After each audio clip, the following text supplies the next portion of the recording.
so this is probably gonna be a constant throughout tonight's coverage, but I am going to look at literally every use of time, every minute that in theory could have been given to double AOC speaking time tomorrow. Like you could have one like Republican speak tonight. You could have given one of K6 minutes.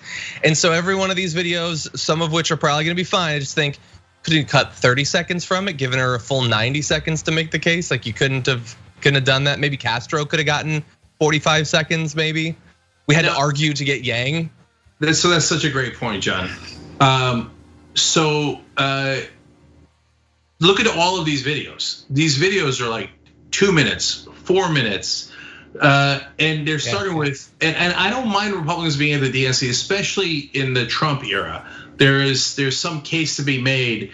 Hey, this is crazy. Even if you're a Republican or an independent that leans Republican, you shouldn't vote for a Republican in this case because this is really mental and different. So I get the logic of it. But you can't say you don't have time for AOC if your first 4 speakers are Republicans. Yeah.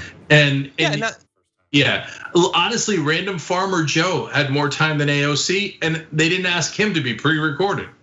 Exactly, he got to do it live, and we know why. They're worried she'll say something they don't like. But anyway, it's not just AOC. I think that's the most egregious, especially considering how important she has been to the Democratic Party over the past few years, and how she's obviously, like, they seriously think that Pete Buttigieg is 6 to 15 times more likely to be the future of the Democratic Party than AOC, judging by the distribution of time.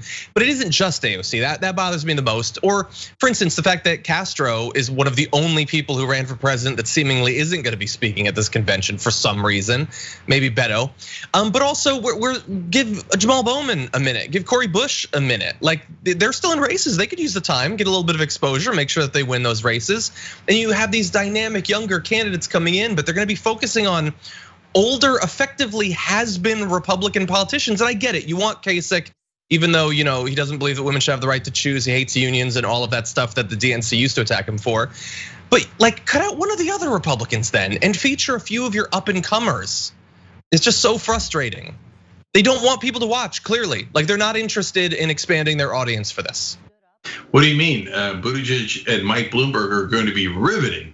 No, look. Yeah, well, really fast on that, just super fast, because somebody pointed out a tweet, like considering the protest movement that has been sweeping the country for literally months now, the idea that they would have Mike Bloomberg, the architect of stop and frisk speak, but not Jamal Bowman, one of the people who was stopped and frisked under Mike Bloomberg.